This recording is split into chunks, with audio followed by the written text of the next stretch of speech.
ಶ್ರೀ ಗುರುಭ್ಯೋ ನಮಃ. ಇದು ಹರಿಕಥಾಮೃತ ಸಾರದ ಪ್ರವಚನಮಾಲದ 36ನೇ ಭಾಗ. 35ನೇ ಭಾಗ ಈ ಹಿಂದೆ ಸಮಾಪ್ತಿಯನ್ನು ಕಂಡಾಗ ಭೋಜನ ರಸ ವಿಭಾಗ ಸಂಧಿಯ 11ನೇ ಪದ್ಯ ಸಮಾಪ್ತಿಯನ್ನು ಕಂಡಿತ್ತು. ಇದೀಗ 12ನೇ ಪದ್ಯವನ್ನು ಶ್ರವಣ ಮಾಡಬೇಕು ನಾವು.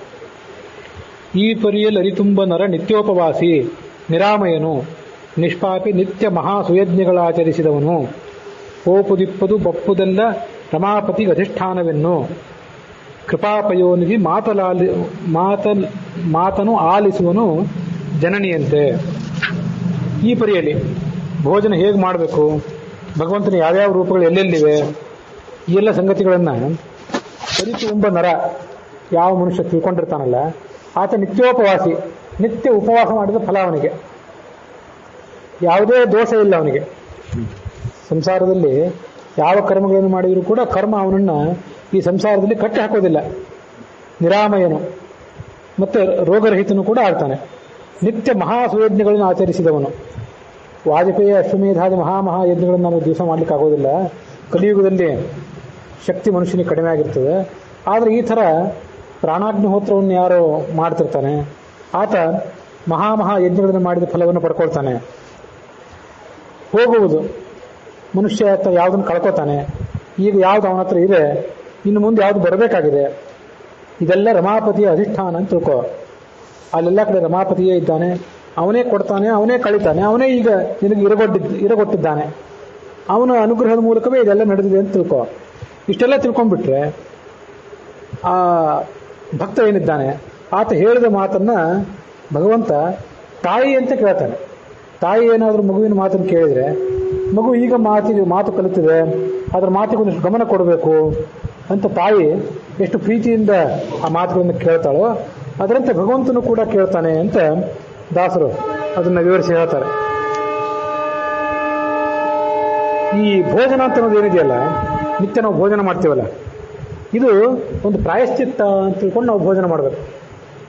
ಪ್ರಾಯಶ್ಚಿತ್ತ ಅಂತ ತಿಳ್ಕೊಂಡು ನಾವು ವೈಶ್ವದೇವ ಅಂತ ಮಾಡ್ತೀವಿ, ಇದು ಎಲ್ಲರಿಗೂ ಗೊತ್ತಿದ್ದೇ.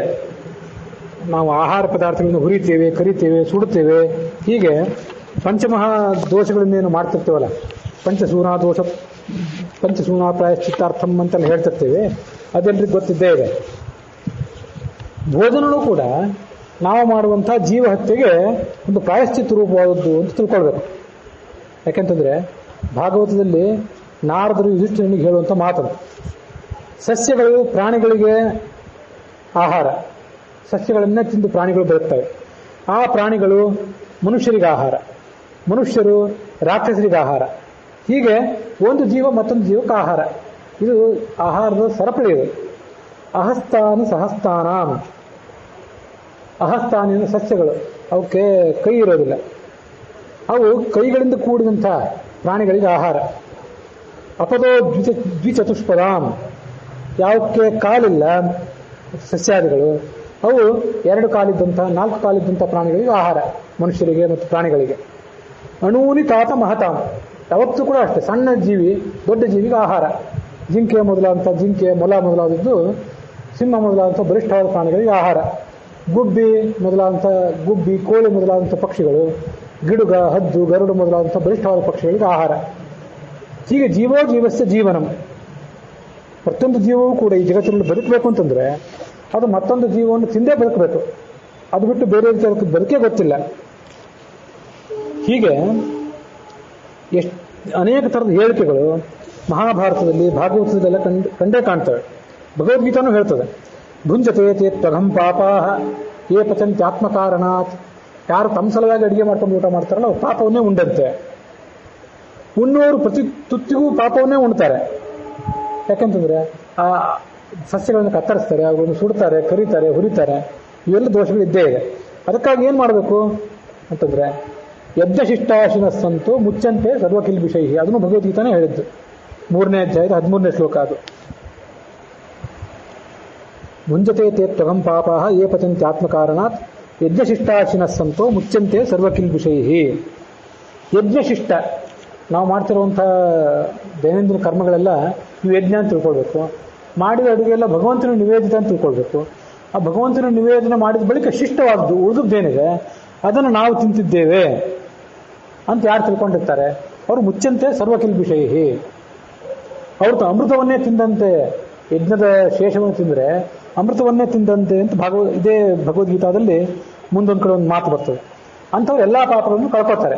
ಮನುಷ್ಯ ಊಟ ಮಾಡೋದು ತಾನು ಮಾಡಿದಂಥ ಜೀವ ಹತ್ಯೆಗೆ ಒಂದು ಪ್ರಾಯಶ್ಚಿತ್ತ ರೂಪವಾದದ್ದು ಅಂತ ಹೀಗೆ ತಿಳ್ಕೊಂಡ್ರೆ ಆ ಊಟ ಮಾಡುವ ಕ್ರಿಯೆ ಅವನನ್ನು ಕಟ್ಟಿ ಹಾಕೋದಿಲ್ಲ. ಇಲ್ಲದೇ ಇದ್ರೆ ಆತ ಸಸ್ಯಾಹಾರಿ ಆದರೂ ಕೂಡ ಪಾಪಭಾಗಿ ಆದಂತೇನೆ. ಈ ಪರಿಯಲ್ಲಿ ತುಂಬ ನರ ನಿತ್ಯೋಪವಾಸಿ ಅಂತ ಒಂದು ಮಾತು ಬಂತಲ್ಲ, ನಿತ್ಯೋಪವಾಸ ಮಾಡಬೇಕಾ ಮನುಷ್ಯ ಅಂತ ಒಂದು ಇಲ್ಲೊಂದು ವ್ಯಾಖ್ಯಾನಕಾರರು ವಿಚಾರ ಮಾಡ್ತಾರೆ. ವಾಸ್ತವಿಕವಾಗಿ ನಿತ್ಯೋಪವಾಸ ಮಾಡಬಾರ್ದು ಮನುಷ್ಯ. ಬೇಕಾಬಿಟ್ಟು ಶರೀರವನ್ನು ಕರ್ಷಣೆ ಮಾಡಿ ಶರೀರಕ್ಕೆ ಆಯಾಸ ಮಾಡಬಾರ್ದು. ವಿಹಿತ ಅಲ್ಲ ಅದು. ಅವಿಹಿತ ದಿನಗಳಲ್ಲಿ ಉಪವಾಸ ಮಾಡುವುದು ಪಾಪಕರ. ಅದು ವಾದಿರಾಜ ಸ್ವಾಮಿಗಳು ಗೀತಾ ಭಗವದ್ಗೀತಾಕ್ಕೆ ತಾವು ಬರೆದಿರುವಂಥ ಲಕ್ಷಾಲಂಕಾರ, ಮಹಾಭಾರತಕ್ಕೆ ಲಕ್ಷಾಲಂಕಾರ, ಮಹಾಭಾರತದಲ್ಲೇ ಬರುವಂಥ ಗೀತಾಕ್ಕೆ ಅವ್ರ ಲಕ್ಷಾಲಂಕಾರದಲ್ಲಿ ಹಾಗೆ ವಿವರಣೆ ಮಾಡ್ತಾರೆ. ಅದೇನು ಶ್ಲೋಕ? ಕರ್ಷಯಂತ ಶರೀರಸ್ಥಂ ಭೂತಗ್ರಾಮ ಮಚೇತಸಃ ಮಾಂಚೈವಾಂತ ಶರೀರಸ್ಥಂ ತಾನ್ ವಿದ್ಯಾಸುರ ನಿಶ್ಚಯಾನ್. ಅವಿಹಿತ ದಿನಗಳಲ್ಲಿ ಅವಿಹಿತವಾದಂತಹ ರೀತಿಯಿಂದ ಉಪವಾಸ ಮಾಡುವುದೇನಿರ್ತಾರಲ್ಲ ಅವರು ಭೂತಗ್ರಾಮ ಮಚೇತಸಃ ಒಳಗಿರುವಂತಹ ತತ್ವಾಭಿಮಾನ ದೇವತೆಗಳನ್ನು ಉಪವಾಸ ಕೆಡವಿದ ಪಾಪಕ್ಕೆ ಗುರಿ ಆಗ್ತಾರೆ. ಮಾಂಚೈವಾಂತ ಶರೀರಸ್ಥಂ ನನ್ನನ್ನು ಉಪವಾಸ ಕೆಡವುತ್ತಾರೆ. ನನಗೂ ಅವರು, ನಾನು ಈ ಜಗತ್ತಿಗೆ ಅವರನ್ನು ತಂದು ಅವ್ರಿಗೆ ಉಪಕಾರ ಮಾಡಿದ್ದಕ್ಕೆ ಪ್ರತಿಯಾಗಿ ನನಗೊಂದು ಅವರು ನಿವೇದನೆ ಮಾಡಬೇಕಲ್ಲ. ತಾವು ಊಟ ಮಾಡಲಿಲ್ಲ ಅಂದ್ರೆ ನನಗೂ ನಿವೇದನೆ ಇಲ್ಲ. ಅವರೆಲ್ಲ ಅಸುರರು, ಆಸುರಿ ಸ್ವಭಾವ ಇದ್ದವರು ಅಂತ ತಿಳ್ಕೋ. ಅದಕ್ಕಾಗಿ ನಿತ್ಯೋಪವಾಸ ಮಾಡಬಾರ್ದು ಮನುಷ್ಯ. ವಿಹಿತ ದಿನಗಳಲ್ಲಿ ಉಪವಾಸ ಮಾತ್ರ ಮಾಡಬೇಕು. ಇನ್ನು ಉಳಿದ ದಿವಸಗಳು ಭೋಜನನೇ ಮಾಡಬೇಕು. ಆದರೆ ಯಾರು ಭೋಜನವನ್ನು ಮಾಡುವಾಗಲೂ ಕೂಡ ಇಂಥ ಅನುಸಂಧಾನ ಇಟ್ಕೊಂಡು ಮಾಡ್ತಿರ್ತಾರಲ್ಲ ಅವನು ನಿತ್ಯೋಪವಾಸಿ ಅಂತ ಅನ್ಸ್ಕೊತಾನೆ. ಯಾವತ್ತೋ ಒಂದು ದಿವಸ ಉಪವಾಸ ಮಾಡಿದ ಫಲ ಏನು ಬರಬೇಕಲ್ಲ, ಅದು ಅವನಿಗೆ ನಿತ್ಯ ಭೋಜನ ಮಾಡಿದ್ರು ಕೂಡ ಆ ಫಲ ಬರ್ತದೆ. ವಿಹಿತ ದಿನಗಳಲ್ಲಿ ಉಪವಾಸ ಮಾಡ್ತಾ ಬೇರೆ ದಿನಗಳಲ್ಲಿ ಯಜ್ಞ ರೂಪವಾಗಿ ಭೋಜನ ಮಾಡ್ತಿದ್ರೆ ಅವನು ಕೂಡ ನಿತ್ಯೋಪವಾಸಿ ಅಂತಲೇ ಅನ್ಸ್ಕೊತಾನೆ. ನಿತ್ಯೋಪವಾಸಿ, ನಿತ್ಯ ಬ್ರಹ್ಮಚಾರಿ ಅಂತ ಎರಡು ಶಬ್ದ. ನಿತ್ಯ ಬ್ರಹ್ಮಚಾರಿ ಅಂತಂದ್ರೆ ವಿಹಿತ ದಿನಗಳಲ್ಲಿ ಮಾತ್ರ ಸ್ತ್ರೀಸಂಗ ಮಾಡುವಂಥವನು, ಅವನು ನಿತ್ಯ ಬ್ರಹ್ಮಚಾರಿ. ನಿತ್ಯೋಪವಾಸಿ ಅಂತಂದ್ರೆ ವಿಹಿತ ದಿನಗಳಲ್ಲಿ ಭೋಜನ ಮಾಡಿ ವಿಹಿತ ದಿನಗಳಲ್ಲಿ ಸರಿಯಾಗಿ ಆಹಾರ ಸ್ವೀಕಾರ ಮಾಡೋದು, ನಿಷಿದ್ಧವಾದ ದಿನಗಳಲ್ಲಿ ಭೋಜನವನ್ನು ಪರಿತ್ಯಾಗ ಮಾಡೋದು. ಹಾಗೆ ಮಾಡ್ತಿದ್ದವನು ಏನು ಅನ್ಸ್ಕೊತಾನೆ? ಆತ ನಿತ್ಯೋಪವಾಸಿ ಅಂತ ಅನ್ಸ್ಕೊತಾನೆ. ನಿರಾಮಯ, ಯಾವುದೇ ರೋಗ ಅವನಿಗೆ ಬರೋದಿಲ್ಲ. ರೋಗಗಳಿಗೆಲ್ಲ ಒಂದು ಪಾಪನೂ ಕೂಡ ಒಂದು ಕಾರಣವೇ. ರೋಗಕ್ಕೆ ನಮಗೆ ವೈರಾಣುಗಳು, ಆ ಕಡೆಯಿಂದ ಬರುವಂಥ ವೈರಾಣುಗಳು ಇವೆಲ್ಲ ಹೇಗೆ ಕಾರಣನೋ ಪಾಪನೂ ಕೂಡ ಒಂದು ಕಾರಣವೇ. ಇವನಿಗೆ ಪಾಪನೇ ಬರೋದಿಲ್ಲ, ಆದ್ದರಿಂದ ಅವನಿಗೆ ರೋಗ ಬರೋದೇ ಇಲ್ಲ ಅಂತ ಈಗ ಅರ್ಥ ತಿಳ್ಕೊಳ್ಬೇಕು. ನಿತ್ಯ ಮಹಾಸುಯಜ್ಞಗಳ ಆಚರಿಸಿದವನು ಅಂತ ಬಂತಲ್ಲ, ಅಲ್ಲೊಂದು ಕೆಲವು ಶ್ಲೋಕಗಳನ್ನ ಶಾಸ್ತ್ರದಲ್ಲಿ ಸ್ಮೃತಿಯಲ್ಲಿ ಬಂದಿರುವಂಥ ಕೆಲವು ಶ್ಲೋಕಗಳನ್ನ ಈ ಥರ ನಾವು ಅನುಸಂಧಾನ ಮಾಡ್ಕೊಳ್ಬೇಕು. ವಿಧಿನ ಭುಜ್ಯತೆ ಏನ ಮುಚ್ಯತೆ ಸರಣತ್ರಯಾತ್ ಕುಲಾನ್ಯುದ್ಧರತೆ ವಿಪ್ರೋ ನರಕಾದೇಕ ವಿಂಶತಿಂ ಸರ್ವಯಜ್ಞ ಫಲಾವಾಪ್ತಿಂ ಬ್ರಹ್ಮಲೋಕಂ ಚಗಚ್ಚತಿ. ವಿದ್ಯುಕ್ತವಾಗಿ ಯಾರು ಭೋಜನ ಮಾಡ್ತಾನೋ ಅವನು ದೇವರಣ, ಋಷಿಋಣ, ಪಿತೃಋಣ ಅಂತ 3 ಬಗೆಯ ಋಣಗಳನ್ನು ಕೂಡ ಪರಿಹಾರ ಮಾಡ್ಕೋತಾನಂತೆ. ಬ್ರಹ್ಮಯಜ್ಞ ಇತ್ಯಾದಿಗಳನ್ನು ಮಾಡಬೇಕು. ಅದು ಮಾಡದೇ ಇದ್ರೂ ನಡೀತದೆ ಅಂತ ತಿಳ್ಕೊಂಡ್ಬಿಡ್ಬಾರ್ದು. ಅದನ್ನೆಲ್ಲ ಮಾಡಲೇಬೇಕು. ಭೋಜನವನ್ನೇ ಸರಿಯಾಗಿ ಮಾಡಿದ್ರು ಮನುಷ್ಯ ಎಷ್ಟೋ ಪಾಪಗಳನ್ನು ಕಳ್ಕೊತಾನೆ. ಇದನ್ನೆಲ್ಲ ಓದಿದಾಗ ಬ್ರಾಹ್ಮಣೋ ಭೋಜನ ಪ್ರಿಯ ಅನ್ನೋ ಮಾತು ಎಷ್ಟು ಸತ್ಯ ಅಂತ ಕ್ರಮವಾಗಿ ಅರ್ಥ ಆಗ್ತದೆ ನಮಗೆ. ನರಕದಿಂದ 21 ಕುಲಗಳನ್ನು ಉದ್ಧರಿಸ್ತಾನೆ. ಈ ತಲೆಮಾರುಗಳನ್ನು, ತನ್ನ ತಲೆಮಾರುಗಳು, ತಾಯಿ ತಲೆಮಾರುಗಳು ಅಂತ ಹೀಗೆಲ್ಲ ತಿಳ್ಕೊಳ್ಬೇಕು. ಸರ್ವಯಜ್ಞ ಫಲಭಾಗಿಯಾಗಿ ಬ್ರಹ್ಮಲೋಕವನ್ನು ಹೊಂದುತ್ತಾನೆ. ಇದು ಪ್ರಾಣಾಗ್ನಿಹೋತ್ರ ವಿಧಿಯಲ್ಲಿ ಅದನ್ನ ವರ್ಣನೆ ಮಾಡ್ತಾರಂತೆ. ಏವಂ ಜ್ಞಾತ ವಿಧಿರ್ಭುಕ್ತ ಬ್ರಹ್ಮಭೂತಾಯ ಕಲ್ಪತೆ ಏಕಾಹುತಿ ಪ್ರದಾನೇನ ಯಜ್ಞಾಹುತಿ ಫಲಂ ಲಭೇತ್. ಭಗವಂತನ ಧ್ಯಾನ ಮಾಡ್ತಾ ಭಗವಂತ ತುತ್ತುಗಳಲ್ಲಿ ನನ್ನಲ್ಲಿ ಎಲ್ಲ ಕಡೆ ಇದ್ದಾನೆ ಅಂತ ಭೋಜನ ಮಾಡುವನೇನಿದ್ದಾನಲ್ಲ, ಏಕಾಹುತಿ ಪ್ರದಾನೇನ ಒಂದು ತುತ್ತಿನ ಭೋಜನದಿಂದ ಯಜ್ಞ ಅಯುತ ಫಲಂ ಲಭೇತ್. 10,000 ಯಜ್ಞಗಳನ್ನು ಮಾಡಿದ ಫಲ ಅವನಿಗೆ ಸಿಗುತ್ತದೆ. ಇದು ಆಹುತಿನೇ. ಇದು ನಾವು ತಿನ್ನೋ ಆಹಾರ ಇದೊಂದು ಆಹುತಿನೇ. ಇದು ಯಾಕಂದ್ರೆ ಒಳಗೆ ವೈಶ್ವಾನರ ಅಗ್ನಿ ಇರೋದ್ರಿಂದ ಅದಕ್ಕೆ ಇದು ಆಹುತಿ. ಹೀಗೆ ತಿಳ್ಕೊಂಡ್ಬಿಟ್ರೆ 10,000 ಯಜ್ಞಗಳನ್ನು ಪಡ್ಕೋತಾನೆ, ಯಜ್ಞವನ್ನು ಮಾಡಿದ ಫಲ ಪಡ್ಕೋತಾನೆ. ಆದರೆ ವ್ಯಾಖ್ಯಾನಕಾರರು ಹೀಗೆ ಹೇಳ್ತಾರಲ್ಲಿ, ಜ್ಞಾನಪೂರ್ವಕವಾಗಿ ಈಗ ಕರ್ಮದಿಂದಲೇ ಮೋಕ್ಷ ಇಲ್ಲ. ಇದೊಂದು ನಮ್ಮ ಸಿದ್ಧಾಂತದ ವೈಶಿಷ್ಟ್ಯ. ಕೆಲವರು ಕರ್ಮ ಮಾಡಿಬಿಟ್ರೆ ಸಾಕು, ಯಾವ ಜ್ಞಾನವೂ ಬೇಕಾಗಿಲ್ಲ ಅಂತ ಕೆಲವು ಸಿದ್ಧಾಂತ ಇದೆ. ಕರ್ಮವನ್ನೇ ಅವಲಂಬಿಸಿದೆ ಎಲ್ಲನೂ ಅಂತ. ಇನ್ನು ಕೆಲವರು ಕರ್ಮ ಬೇಕಾಗಿಲ್ಲ, ಜ್ಞಾನವೇ ಬೇಕು ಅಂತ ಆ ಅತಿರೇಕ ಮಾಡಿ ಹೇಳುವವರು ಇದ್ದಾರೆ. ಹಾಗಲ್ಲ, ಕರ್ಮದಿಂದಲೇ ಮೋಕ್ಷ ಇಲ್ಲ, ಆದರೆ ಕೇವಲ ಜ್ಞಾನದಿಂದಲೂ ಮೋಕ್ಷ ಇಲ್ಲ, ಜ್ಞಾನಪೂರ್ವಕವಾದ ಕರ್ಮದಿಂದಲೇ ಮೋಕ್ಷ ಅಂತ ಹೀಗೆ ಶಾಸ್ತ್ರ ಅದನ್ನು ಸ್ಪಷ್ಟವಾಗಿ ಅಲ್ಲಲ್ಲಿ ಹೇಳಿದೆ. ಅದಕ್ಕಾಗಿ ಅಪರೋಕ್ಷ ಜ್ಞಾನಿಗೆ ಈ ರೀತಿಯಾಗಿ ಭೋಜನ ಮಾಡಲಿಕ್ಕೆ ಸಾಧ್ಯ. ಈ ಪರಿಯಲ್ಲಿ ಅರಿತುಂಬ ನರ ನಿತ್ಯೋಪವಾಸಿ ನಿತ್ಯ ಮಹಾಸಯಜ್ಞಗಳನ್ನು ಆಚರಿಸಿದವನು ಅಂದರೆ ನಮಗೆ ಅದು ಆದರ್ಶ ಅಷ್ಟೇ. ನಮಗೆ 10,000 ಯಜ್ಞಗಳ ಫಲವನ್ನು ಒಂದು ತುತ್ತಿನ ಮೂಲಕ ಪಡ್ಕೊಳ್ಳಿಕ್ಕೆ ಬರೋದಿಲ್ಲ, ಆ ಯೋಗ್ಯತೆ ನಮಗಿಲ್ಲ. ಆದರೆ ಅಪರೋಕ್ಷ ಜ್ಞಾನಿಗಳಾದ 10,000 ಪಡ್ಕೊಂಡ್ರೆ ನಾವು ಒಂದು ಯಜ್ಞದ ಫಲವನ್ನಾದರೂ ಪಡ್ಕೊಳ್ಬಹುದು. ಆದ್ರೂ ಒಂದು ಅಂಶ ಆದರೂ ಅದಿರಲಿ. ಎಷ್ಟೋ ತುತ್ತು ತಿಂತೀವಿ ದಿವಸ, ಎಷ್ಟೋ ತುತ್ತು ತಿನ್ನುವಾಗ ಪ್ರತಿ ತುತ್ತಿಗೂ ಒಂದೊಂದು ಯಜ್ಞ ಅಂತ ಆಗದೇ ಇದ್ರು ಕನಿಷ್ಠ ಪಕ್ಷ ಒಂದು ದಿವಸಕ್ಕೆ ಒಂದು ಯಜ್ಞ ಮಾಡಿದ ಫಲ ಆದರೂ ಬಂದಿತ್ತು. ಎಷ್ಟೋ 100 ಗಟ್ಟಲೆ ತುತ್ತು ತಿಂತೇವೆ, ಬೆಳಿಗ್ಗೆ ಮಧ್ಯಾಹ್ನ ರಾತ್ರಿ ಎಲ್ಲ. ಇಡೀ ದಿವಸ ಸೇರಿ ಆ ಒಂದು ಕ್ಷಣದಲ್ಲಿ ಒಂದು ಆಲೋಚನೆ, ಇದು ಭಗವಂತನಿಗೆ ನಿವೇದಿತವಾದದ್ದು, ಭಗವಂತನೇ ನಮಗೆ ಕೊಟ್ಟಿದ್ದು ಅಂತ ಆಲೋಚನೆ ಬಂದರೆ ಆ ಎಲ್ಲ ತುತ್ತುಗಳು 10,000 ಆಗೋದು ಬೇಡ, ಇಡೀ ಒಂದು ದಿವಸಕ್ಕೆ ಒಂದು ಯಜ್ಞ ಆದರೂ ಸಾಕು. ಅಷ್ಟಾದರೂ ನಾವು ಅನುಸಂಧಾನ ಮಾಡ್ಕೊಳ್ಬೇಕು ಅಂತ ಅರ್ಥ. ಅದಕ್ಕೆ ಮುಖ್ಯ ಪ್ರಾಣಾಂತರ್ಗತನಾದಂತಹ ವಿಷ್ಣುವಿನ ಪ್ರೀತಿಗಾಗಿಯೇ ಅವನ ಇಚ್ಛೆಯಿಂದಲೇ ಎಲ್ಲರೂ ಕೂಡ ಅನ್ನ ಊಟ ಮಾಡ್ತಾರೆ, ಅದನ್ನು ಉಣ್ಣೋದಕ್ಕಾಗಿಯೇ ಹಣ ಗಳಿಸ್ತಾರೆ. ಇದೊಂದು ಬಹಳ ಮಹತ್ವದ ಶ್ಲೋಕ ಇದೆ. ಬೃಹದಾರಣ್ಯಕ ಉಪನಿಷತ್ ಭಾಷ್ಯದಲ್ಲಿ ಬರ್ತದೆ. ಇದು ಕೆಲವು ಓದಿರ್ತೇವೆ, ಮರೆತು ಬಿಟ್ಟಿರ್ತೇವೆ. ಈ ನೋಡಿ ಹೀಗಿದೆ: ಪ್ರಾಣ ಸಂಸ್ಥಸ್ಯ ವೈ ವಿಷ್ಣೋ ಸಂಪ್ರೀತ್ಯೈ ಭೋಜನಂ ಭವೇತ್ ತದಿಚ್ಛೆಯೈವ ಚೌರ್ಯಾದಿ ಕುರ್ಯುರಜ್ಞಾ ಅಪಿ ಧ್ರುವಂ ತಥಾಪಿತು ನ ಜಾನೀಯುಃ ಪ್ರಾಣಾತ್ಮಾನಂ ಜನಾರ್ದನಂ. ಬೃಹದ್ ಭಾಷ್ಯ. ಮುಖ್ಯ ಪ್ರಾಣಾಂತರ್ಗತನಾದಂತಹ ಲಕ್ಷ್ಮೀ ಅಂತರ್ಗತನಾದಂತಹ ಪರಮಾತ್ಮನ ಪ್ರೇರಣೆಯಿಂದಲೇ ಭೋಜನ ಮಾಡ್ತಾರೆ. ಆ ಅನ್ನ ಉಣ್ಣೋದಕ್ಕಾಗಿ ಹಣ ಗಳಿಸ್ತಾರೆ. ಕೆಲವರು ಕಳ್ತನ ಮಾಡೋದು ಕೂಡ ಅದಕ್ಕಾಗಿಯೇ. ಎಲ್ಲರಿಗೂ ಆಹಾರ ಬೇಕು, ಹೊಟ್ಟೆಗಾಗಿ. ಆದರೂ ನಾವಿಷ್ಟೆಲ್ಲ ಮಾಡ್ತಿದ್ರು ಕೂಡ ಭಗವಂತನನ್ನಾಗಲಿ ಲಕ್ಷ್ಮೀದೇವಿಯನ್ನಾಗಲಿ ಪ್ರಾಣನನ್ನಾಗಲಿ ಯಾರೂ ತಿಳ್ಕೊಳ್ಳೋದಿಲ್ಲ.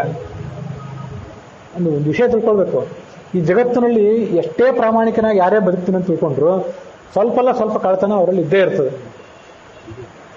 100% ಸರಿಯಾದ ಮಾರ್ಗದಿಂದ ನಾನು ಹಣ ಗಳಿಸಿದೆ, 100% ಮಾರ್ಗದಿಂದ ನಾನು ಅದನ್ನು ಖರ್ಚು ಮಾಡಿದೆ ಅಂತ ಯಾವನಿಗೂ ಎದೆ ತಟ್ಟು ಹೇಳಲಿಕ್ಕೆ ಸಾಧ್ಯ ಇಲ್ಲ ಈ ಜಗತ್ತಿನಲ್ಲಿ ಬದುಕಿದವನಿಗೆ. ಅದಕ್ಕಾಗಿ ಎಲ್ಲರೂ ಮಾಡುವುದು ಹೊಟ್ಟೆಗಾಗಿ, ಗೇಣು ಬಟ್ಟೆಗಾಗಿ ಅಂದರೆ ಇದೆ. ಎಲ್ಲರೂ ಮಾಡುವುದು. ಯಾರು ಮಾಡುವುದು? ಎಲ್ಲರೂ ಅಂದರೆ ನಾನು ಚತುರ್ಮುಖ ವಾಯು ಅವ್ರ ಬಗ್ಗೆ ಹೇಳೋದಿಲ್ಲ. ಯಮಧರ್ಮನಿಂದ ಆರಂಭಿಸಿ ಕಳ್ಳರ ತನಕ, ಮಹಾರಾಜನಿಂದ ಆರಂಭ ಮಾಡಿಕೊಂಡು ಸೇವಕರ ತನಕ ಎಲ್ಲರೂ ಭೋಜನ ಮಾಡೋದು ಅದಕ್ಕಾಗಿಯೇ. ಪರಸುಕ್ತ ತ್ರಯೇತರ ದೇವತೆಗಳನ್ನು ಪರಸುಕ್ತ ತ್ರಯರನ್ನು ಬಿಟ್ಟರೆ ಪರಸುಕ್ತ ತ್ರಯೇತರರು ಗರುಡ ಶೇಷ ರುದ್ರಾದಿಗಳಿಂದ ಆರಂಭ ಮಾಡಿಕೊಂಡು ಯಮಧರ್ಮನಿಂದ ಆರಂಭ ಮಾಡಿಕೊಂಡು ಇಂದ್ರ, ತ್ರಿಲೋಕಾಧಿಪತಿ ಆದ ಇಂದ್ರ, ನಾವೆಲ್ಲರೂ ಕೂಡ ನಾವು ಮಾಡುವ ಪ್ರಯತ್ನಗಳು, ನಾವು ಮಾಡುವಂಥ ಈ ಎಲ್ಲ ಧರ್ಮಾಚರಣೆ ದೋಷದಿಂದ ಕೂಡಿದ್ದು. ಇದು 100% ಸರಿ ಆಗ್ಲಿಕ್ಕೆ ಸಾಧ್ಯ ಇಲ್ಲ. ಅದಕ್ಕಾಗಿ ಧರ್ಮರಾಜ ಅಶ್ವತ್ಥಾಮ ಹತಃ ಕುಂಜರಹ ಅಂತ ಹೇಳಿದಾಗ ಅವನ ರಥ ಯಾವತ್ತೂ ಮೇಲಿರ್ತಿತ್ತಂತೆ. ಅಷ್ಟು ಅದ್ಭುತವಾದ ಪುಣ್ಯ ಅವನು. ಅದು ಹೇಳಿದ ಕೂಡಲೇ ಒಂದು ರಥ ಕೆಳಗೆ ಬಂತು ಅಂತದೆ. ಮಹಾಭಾರತದಲ್ಲಿ ಒಂದು ಕಡೆ ಇದೆ. ಹಿಂದೊಂದ್ಸರಿ ಅಂತ ಹೇಳಿದ್ದೆ, ಮುಂದೊಂದ್ಸರಿ ಮಹಾಭಾರತ ಹೇಳುವಾಗ ಅದನ್ನು ಮತ್ತೆ ನೆನಪು ಮಾಡ್ಕೊಳ್ತೇನೆ. ಅದಕ್ಕಾಗಿ ಏನೇ ಯಾರೇ ಮಾಡಿದ್ರು ಅದೆಲ್ಲ ಹೊಟ್ಟೆಗಾಗೆ ಮಾಡೋದು. ಮತ್ತೆ ಎಲ್ಲರೂ ಮಾಡುವುದು ಹೊಟ್ಟೆಗಾಗಿ, ಏನು ಬಟ್ಟೆಗಾಗಿ ಅಂತಿದೆಯಲ್ಲ, ಮಾಡುವುದು ಅಂದ್ರೆ ಏನರ್ಥ ಅಂದ್ರೆ ಎಲ್ಲರೂ ಮಾಡಬೇಕಾದದ್ದು. ಹೊಟ್ಟೆಗಿಂತ ಹೆಚ್ಚು, ಬಟ್ಟೆಗಿಂತ ಹೆಚ್ಚು ಮಾಡಬೇಡಿ ಅಂತ ಅರ್ಥ. ಅದಕ್ಕೆ ಎಲ್ಲರೂ ಮಾಡ್ತಿರೋದೆಷ್ಟು? ತಮ್ಮ ಹೊಟ್ಟೆಗೆ, ತಮ್ಮ ಹೆಂಡತಿ ಹೊಟ್ಟೆಗೆ, ಮಕ್ಕಳ ಹೊಟ್ಟೆಗೆ ಎಷ್ಟು ಬೇಕೋ ಅದಕ್ಕಿಂತ ಹೆಚ್ಚು ಗಳಿಸ್ಲಿಕ್ಕೆ ಪ್ರಯತ್ನ ಪಡ್ತಾರೆ ಎಲ್ಲರೂ. ತಮಗೆ ಎಷ್ಟು ಬಟ್ಟೆ ಬೇಕೋ ಅದಕ್ಕಿಂತ ಹೆಚ್ಚಿಂದೇ ಗಳಿಸ್ಲಿಕ್ಕೆ ಪ್ರಯತ್ನ ಪಡ್ತಾರೆ. ಅಂಥದ್ದೇ ಎಲ್ಲ ಕಡೆ ಉದ್ಯೋಗ ವ್ಯವಹಾರಗಳು. ಅದನ್ನು ಮಾಡಬೇಡಿ. ಎಷ್ಟು ಹೊಟ್ಟೆಗೆ ಬೇಕೋ ಅಷ್ಟೇ ಗಳಿಸಿ, ಎಷ್ಟು ಬಟ್ಟೆಗೆ ಬೇಕೋ ಅಷ್ಟೇ ಗಳಿಸಿರಿ. ಅಷ್ಟನ್ನೇ ಮಾಡಿದರೆ ನೀವು ಮಾಡ್ತಿರೋದು ಸ್ವಲ್ಪ ಕಳತನ ಆದರೂ ತೊಂದರೆ ಇಲ್ಲ, ನೀವು ಕ್ಷಮೆಗೆ ಪಾತ್ರರಾಗ್ತೀರಿ. ಹೊಟ್ಟೆಗಿಂತ ಹೆಚ್ಚಾಗಿ ಮಾಡಿಬಿಟ್ರೆ ಪಾಪಕ್ಕೆ ಗುರಿ ಆಗ್ತೀರಿ ಅಂತ ಅರ್ಥ ಆಗುತ್ತೆ. ಹೋಪುದು ಅಂತಂದ್ರೆ ನಾಶ ಆಗುವಂಥ ಹಣ, ನಾವು ಕಳ್ಕೊಳ್ಳುವಂಥ ನಾಶ ಹಣ. ಇಪ್ಪುದು ಈಗ ಇರುವಂತಹದ್ದು. ಆಮೇಲೆ ಬಪ್ಪುದು ಇನ್ನು ಮುಂದೆ ಬರಬೇಕಾದದ್ದು. ಅದೆಲ್ಲವೂ ಕೂಡ ಪರಮಾತ್ಮನ ಅಧಿಷ್ಠಾನ. ನಮಗೆ ಬಂದಂಥ ಸಂಪತ್ತು, ಹಿಂದೆ ಇದ್ದ ಸಂಪತ್ತು, ಈಗಿರೋ ಸಂಪತ್ತು, ಮುಂದಿರೋ ಸಂಪತ್ತು, ಮುಂದೆ ಬರಬೇಕಾದ ಸಂಪತ್ತು ಎಲ್ಲನೂ ಕೂಡ ಭಗವಂತನ ಅಧಿಷ್ಠಾನ ಅಂತ ತಿಳಿದುಕೋ. ಹೀಗೆ ತಿಳ್ಕೊಂಡ್ರೆ ಕೃಪಾಪಯೋನಿಧಿ ಮಾತನಾಲಿಸುವನು ಜನನಿಯಂತೆ. ಎಷ್ಟೇ ತಪ್ಪು ಮಾಡಿದ್ರು ಆ ಮಗು ತಾಯಿಯನ್ನ ಪ್ರೀತಿಯಿಂದ ಕರೆದರೆ ಅದರ ಅಪರಾಧಗಳನ್ನು ಕ್ಷಮಿಸಿ ಅವಳು ಹೇಗೆ ಓಡಿ ಬರ್ತಾಳೋ ಅದರಂತೆ ಆ ಭಗವಂತನು ಕೂಡ ಈ ಜ್ಞಾನಿಯಾದಂತಹ ಭಕ್ತನ ಮಾತನ್ನು ಕೇಳ್ತಾನೆ, ಜನನಿ ಅಂತ ಕೇಳ್ತಾನೆ. ಕೆಲವು ಶಾಸ್ತ್ರದ ಮಾತುಗಳನ್ನು ಹೀಗೆ ಇದ್ದದನ್ನು ನೆನಪು ಮಾಡ್ಕೊಳ್ಬೇಕು.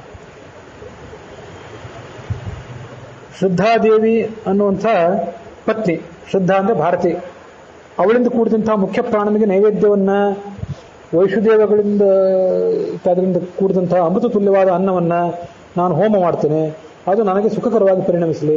ವೈಷ್ಣುದೇವಾದಿಗಳಲ್ಲಿ ಮುಖ್ಯ ಪ್ರಾಣ ಅಂತರ್ಗತ ಮಾಡ್ತೇವಲ್ಲ, ಜಠರಾಗ್ನಿಯ ದಾಹವನ್ನು ಅದು ಕಳೆಯಲಿ, ನನ್ನಲ್ಲಿ ಹಸಿವೆ ಅನ್ನುವಂಥ ಬೆಂಕಿಯನ್ನು ಅದು ನನಗೆ ನಾಶ ಮಾಡಲಿ ಅಂತ ಹೀಗೆಲ್ಲ ಅಲ್ಲಿ ಪ್ರಾರ್ಥನೆ ಮಾಡಬೇಕಂತ. ಈಗ ಇಷ್ಟೆಲ್ಲ ಪವಿತ್ರವಾದ ಅರ್ಥಗಳು ನಮ್ಗೆ ಗೊತ್ತಿಲ್ಲ. ಇವತ್ತು ಗೊತ್ತಿಲ್ಲದೇ ಇದ್ರೂ ನಾವೇನೇನೋ ಆಹುತಿ ಹಾಕ್ತೇವೆ. ತಿಳಿದುಕೊಂಡು ಮಾಡಿದರೆ ಅದು ಬಹಳ ವಿಶೇಷ ಅಂತ ಅದನ್ನು ಮನುಷ್ಯ ಅರ್ಥ ಮಾಡ್ಕೊಳ್ಬೇಕು. ಹೀಗೆ ಮಾಡ್ತಿರುವಂಥ ಭೋಜನ ಎಲ್ಲವೂ ಕೂಡ ತನ್ನ ಹೊಟ್ಟೆ ಹೊರ್ಕೊಳ್ಳಿಕ್ಕಾಗಿರುವಂಥ ಚಟುವಟಿಕೆ ಅಂತ ಹೌದು, ವಾಸ್ತವಿಕವಾಗಿ ಹೌದು, ನಾವು ಯಾರು ಅನ್ನ ಬಿಟ್ಟು ಬದುಕಲಾರೆವು.